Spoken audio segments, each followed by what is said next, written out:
අයිබෝවන් ඔයාලා හැමදෙනාටම kalyanijayalath sewing kingdom channel එකට ඔයාලා හැමදෙනාම මම ආදරෙන් පිළිගන්නවා. ඉතින් ඔයාලට මම අද අරගෙන ආවේ ගොඩක් දෙනාගේ ඉල්ලීම පරිදි princess line saree blouse එක කොහොමද කපලා මහගන්නේ කියලා. ඉතින් මේ වීඩියෝ එක බලන්න කලින් ඔයාලට පුළුවන් මම කලින් දාලා තියෙන princess line saree blouse එකේ පතුරම හදාගන්න වීඩියෝ එක බලන්න. එතකොට ඔයාලට මේ පිළිබඳව හොඳ අවබෝධයක් ලබා ගන්න පුළුවන්. මේ සකස් කරගන්න පිළිබඳව ඒ වගේම පතුරම කපා ගන්න එක පිළිබඳවත් ඔයාලට බලා ගන්න පුළුවන්. ඉතින් මම උරහිසට අරන් තියෙන අඟල් 12යි. ඒ වගේම මම පපුවට අරන් තියෙන අඟල් 32යි. ඉනට අරන් තියෙන අඟල් 28යි. අත දිගට 5යි. අත කටට 13යි. අත වටට 9යි. ඉතින් මෙතන මට වැරදීමකින් අත කටට මම අත වට කියලා ලියලා තියෙනවා. ඉතින් ඒ ගැන කනගාටුයි. ඉතින් මෙතන අත දිග 5යි. ඒකට මෙහුම් වාසි 1මාරයි. එතකොට 6මාරයි. අත කට තමයි මෙතන එන්න ඕනේ. අත වට නෙමෙයි. අත කට 13යි. ඒක දෙකට බෙදලා ඒකට මම මෙහුම් වාසි 1මාරක් එකතු කරගෙන තියෙනවා. ඒ වගේම අත වටට අඟල් 9යි. ඒක දෙකට බෙදලා අඟල් 1මාරක් මම එකතු කරගෙන තියෙනවා. ඉතින් ඔයාලා මේ විදිහට රෙද්දෙම උනත් ඔයාලට මේක එකපාර කපා ගන්න පුළුවන්. ඒත් මම ඔයාලට කොලයක මේක කරගන්නේ කියලා දෙනවා කොහොමද කරගන්නේ කියලා. ඉතින් හරිම පහසුයි. ඔයාලා කොලයක් අරගෙන අඟලක් පහලට රේඛාවක් ඇඳලා ඊට පස්සේ ඔයාලට අවශ්‍ය අතේ උස ලකුණු කරන්න. ඉතින් මම මේ 6මාර ඇඳලා තියෙනවා. ඊට පස්සේ ඔයාලට කරන්න තියෙන්නේ අඟල් 4ක් පහලට ලකුණු කරලා මේ විදිහට තිරස් රේඛාවක් ඇඳ ගන්න. ඊට පස්සේ ඔයාලා මේ රූල හරි ටේප් එක හරි මේ ඇන්ගල් එකට ඇදලා තියාගෙන ඔයාලගේ අත කට දෙකට බැඳලා ගත්ත මෙම්ම 6මාර මේ විදිහට ලකුණු කරගන්න. ඊට පස්සේ මේ විදිහට එක නැවත 4ට බෙදා ගන්න. ඉතින් මේ විදිහට ගත්තාම අත් කට හරි ගානට ලස්සනට එනවා. ඔයාලට මම ඊට කලිනුත් වීඩියෝස් වල දාලා තියෙනවා අත කට ඒ වගේම අත වට අත උස එකතු කරලා ක්‍රම 3කට අපි පහසුවෙන් අත කපාගන්නේ කොහොමද කියලා. ඉතින් ඔයාලා දැක්ක මම අඟල් කාලක් පහලට දැම්මා. මගේ 3 වෙනි ලක්ෂයේ ඉඳලා දැන් අපි අත වටත් ලකුණු කරලා ඊට පස්සේ ඔයාලට පුළුවන් මේ ඉහළට අඟල් භාගයක් මෙහෙන් වාසි එකතු කරගන්න. අංශවලට අඟල් 1මාරක් දාගන්න. මොකද අපි saree blouse එකටත් එකතු කරගත්තේ අංශවලට අඟල් 1මාරක් නිසා. ඊට පස්සේ අපි ගත්ත මේ උස තියෙනවනේ 6මාර. ඉතින් අපි මෙහුම් වාසිත් එකතු කරලා 6මාර ගත්තේ. ඉතින් අපි saree blouse එක මහපුවම අපිට අත අවශ්‍ය උස අපි ලකුණු කරන මේ විදිහට අඟල් 5.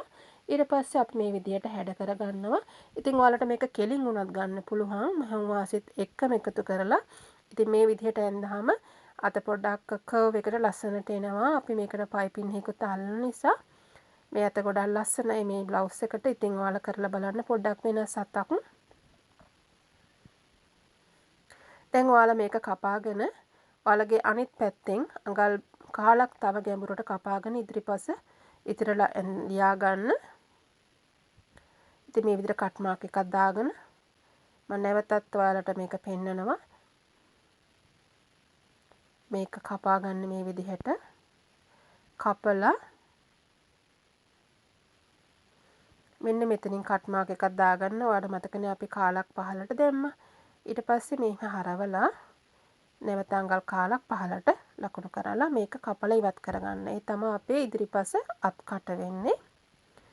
ඉතින් අපි මේක කපාගෙන ඉවරයි දැන් ඔයාලට තියෙන්නේ අපේ ඉතිරි පතුරන් ටික මේ විදිහට රෙද්ද උඩ තියලා කපා ගන්න එක. ඉතින් මෙතනදී ගොඩාක් වැදගත් වෙනවා මේ කට් මාක් දාගන්න විදිහ. මේ විදිහට කට් මාක් දාගත්තොත් එහෙම ඔයාලට මේක මහන්න හරිම ලේසි. කාබන් කොළ අවශ්‍ය වෙන්නේ නැහැ. ඉතින් ඔයාලා මැද කොටස කපනකොට ඉදිරිපස කොටස කපනකොට අපි පිටිපස විවරයක් තියෙන නිසා හරියට මැද නැම්ම තියලා ඉදිරිපස මැද කොටස කපා ගන්න. ඉතින් ලයිනින් ටිකත් ඔයාලා මේ විදිහට කපා ගන්න. ඊට පස්සේ ඔයාලට පුළුවන් පින් ටික ගහ ගන්න උරහිසුත් ඒ වගේම ඊතුරුව අපේ saree blouse එකට අවශ්‍ය කොටස් එකතු කරලා මේ විදිහට පින් ගහගත්තාම ඔයාලට මේක ලස්සනට නීට් එකට මහ ගන්න පුළුවන්. ඉතින් මේ විදිහට ඔක්කොම ටික මූට්ටු කරලා ඔයාලට පුළුවන් කරවටේත් හොඳට අයන් කරලා නැවත අපි අපේ ලයිනින් වල උඩින් මැස්මක් මේකට ගහගෙන යන්න. ඉතින් මම මේ කරට ඉන්ටර්ෆේසින් දාන්නේ. ඒ වගේම ඔයාලා කට් මාක් දාලා මේක හරවලා මෙන්න මේ විදිහට ලයිනින් එක උඩින් මැස්මක් ගහගන්න යන්න මිලිමීටර 2ක් වගේ හිටින්න සෙන්ටිමීටර් නෙමෙයි. ඊට පස්සේ ඔයාලට පුළුවන් මේ විදිහට ඕනම් පයිපින් එකක් අල්ල ගන්න. ඉතින් දැන් කඩවල් වල මේ වගේ ලස්සන ඩිසයින් තියෙන පයිපින් ඕන තරම් තියෙනවා. ඔයාලට කැමති නම් අල්ල ගන්න අත්‍යවශ්‍ය නැහැ. ඉතින් ඔයාලා මෙතන පේසින් කරනකොට මේ අපේ හුක්ස් අල්ල ගන්නකොට හැමතිස්සෙම වම් අත පැත්තෙන් ඔයාලා අපේ ලූප්ස් එක මහ ගන්න ඕනේ. ඒක කරගන්නකොට මේ විදිහට ඉන්ටර්පේසින් තියෙනවා නම් දාගන්න. ඉතින් මේ විදිහට ඉස්සෙල්ලා ඔයාලට අවශ්‍ය උස මැනගෙන ඒක පොඩ්ඩක් නවාගෙන මේ විදිහට මාටියක් මහ ගන්න. අවශ්‍ය උසට මතක් තියාගන්න. ඔයාලා රෙද්දේ කන පිටට තමයි මේක තියන්න ඕනේ. මොකද අපි මහලේ වෙරනකොට මේක හොඳ පිටට හැරෙන්න ඕන නිසා මේ බලන්න.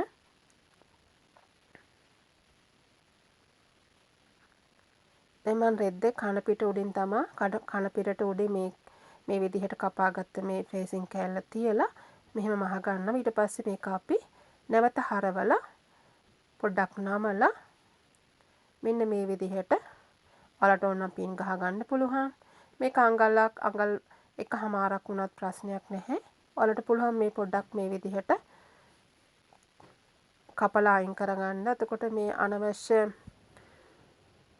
විදිහට එළියට පනින්නේ අපිට කොන් ටික ලස්සනට ගන්න පුළුවන්. දැන් ඔයාලට මේ පින් ටික ගහලා මේ දිගටම ඔයාලට ලූප්ස් ටික මහ ගන්න පුළුවන්. ඊට පස්සේ මේ රතු පාටට පේන ඊ නූල මම පස්සේ ගලවලා දාන එක අත්‍යවශ්‍ය නැහැ. ඔයාලට ඒ නූල එහෙම තියන්නත් පුළුවන්. ඒත් මම ඒක ගලවලා දානවා. මොකද මම රතු පාටින් මහපු නිසා. ඉතින් ඔයාලා රෙද්දේ පාටින්ම මහන්න. එතකොට ඔයාලට ඒ නූල නැවත ගලවන්න මේ ඉවත් කරන්න අවශ්‍ය වෙන්නේ නැහැ. ඉතින් ඔයාලට මෙතනදී ලූප් 3ක් විතර මහ ගන්න පුළුවන්. ලූප් මහනකොට සෙන්ටිමීටර් භාගයක් වගේ පොඩියට මහ ගන්න. නැත්නම් අපේ හුක්ස් දානකොට මේක ගැලවෙන්න ඉඩ තියෙනවා.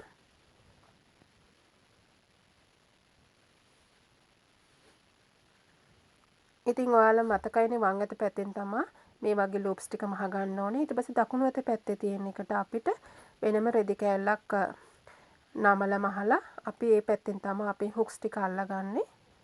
ඉතින් තව දෙයක් මෙතනදී මතක් කරන්න ඕන. වල පිටිපස්සේ මෙතන අපි සම්පූර්ණ මූට්ටු කරනකොට අපේ ඉනමින්ම තියෙන ඉනමින්ම හතරට බෙදලා අපේ පිටිපස්සට එතකොට වෙන්නේ 14නේ. මොකද ඉනමින්ම 28 නිසා ඒ 14 ඔයාලා අඟල් දෙකක් අඩු කරන්න ඕන. එතකොට 12යි. ඒ 12 තමයි අපි දෙපැත්තට බෙදලා අඟල් 6 පිටිපස්සට එකතු කරන්නේ. එතකොට ඒ අපි ඉදිරිපස්සට අපි එකතු කරන්නේ අඟල් 14ක් නෙමෙයි අඟල් 16ක්. මොකද අපි ඉදිරිපස ඒ මෙන්න අපි වැඩි කරනවා.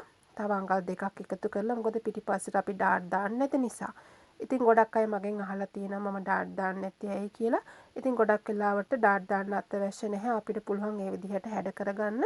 ඉතින් මං හිතනවා ඔයාලා යම් දෙයක් මේ වීඩියෝ එකේ තුන ඉගෙන ගන්න නැති කියලා. ඉතින් ඔයාලා කැමති නම් මගේ වීඩියෝ එකට ලයික් දාන්න, ෂෙයා කරන්න. ඔයාලට තියෙන ප්‍රශ්න ගැටළු මේ සම්බන්ධව කමෙන්ට් බොක්ස් එකේ දාන්න. මට ඉඩ ලැබෙන හැම වෙලාවකම මම ඔයාලට උදව් කරනවා. ඉතින් ඔයාලා හැම දිනාටම ස්තුතියි. සුබ දවසක්. ආයුබෝවන්.